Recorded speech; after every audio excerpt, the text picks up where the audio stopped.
बड़ी खबर आपको बता दें, इजरायल और हमास के बीच चल रही जंग से जुड़ी यह खबर, जहां इजरायल से जंग में हमास को ईरान से झटका लगा है। ईरान के supreme leader Ayatollah Ali Khamenei ने हमास को साफ कह दिया कि वो इजरायल के खिलाफ युद्ध में हमास का साथ नहीं देने वाला है, क्योंकि हमास ने 7 अक्टूबर को इजरायल पर हमले को लेकर हमास ने ईरान को कोई चेतावनी नहीं दी। यानी इजरायल के खिलाफ जंग लड़ रहे हमास को यह तगड़ा झटका लगा है, क्योंकि ईरान के सुप्रीम लीडर ने दो टूक कह दिया कि वो इजरायल के खिलाफ युद्ध में हमास का साथ नहीं देंगे और ईरान सीधे तौर पर युद्ध में दखल भी नहीं देगा। ईरान के supreme leader Ayatollah Ali Khamenei के अधिकारियों के मुताबिक इस महीने की शुरुआत में जब ईरान के सुप्रीम लीडर और हमास के चीफ के बीच मुलाकात हुई, उसी समय इस्माइल हानिया ने इजरायल पर हमले को लेकर ईरान को कोई चेतावनी नहीं दी थी। इसीलिए ईरान सीधे तौर पर युद्ध में हमास का साथ नहीं देगा।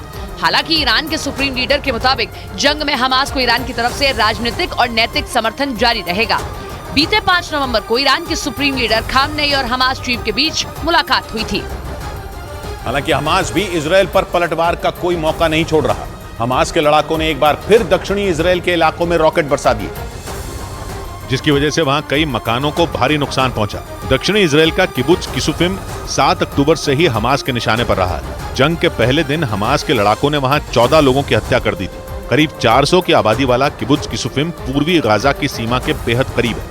दावा किया गया कि गाजा से रॉकेट दागे जाने के बाद वहां लोगों के पास छिपने के लिए सिर्फ 3 सेकंड होते हैं। इसलिए हमास के लड़ाके इस इलाके को आसानी से निशाना बना पाते हैं, जिसकी वजह से वहां रहने वाले लोगों पर हर वक्त मौत मंडराती रहती है। हमास के हमलों में इस गांव के कई घर तहस नहस हो चुके हैं। खिड़कियों के हाल देख सकते, दरिंचियों के हाल देख सकते किस तरह से जल के उखड़ गए हैं। किबुत्ज किसुफिम इजरायल के उन इलाकों में एक है जहां सबसे ज्यादा खतरा है। इसीलिए इजरायल की सेना ने इस इलाके में डेरा डाल रखा है।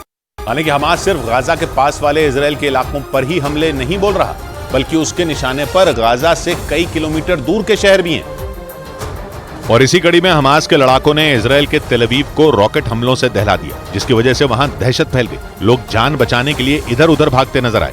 जिस मकान पर रॉकेट गिरा उसकी दीवारें मलबे में तब्दील हो गई। इजरायल के मीडिया के मुताबिक इस हमले में एक महिला समेत 2 लोग बुरी तरह घायल हो गए, जिन्हें बाद में इलाज के लिए अस्पताल में भर्ती करवा दिया गया। गाजा से करीब 70 किलोमीटर दूर मौजूद इजरायल का तेल अवीव शहर जंग के पहले दिन से हमास के निशाने पर रहा है। 7 अक्टूबर को हुए खौफनाक हमले के दौरान यहाँ 150 से ज्यादा रॉकेट दागे गए थे, जिसके बाद से ही इजरायल की सेना गाजा में हमास के ठिकानों को मिट्टी में मिलाने में जुटी है।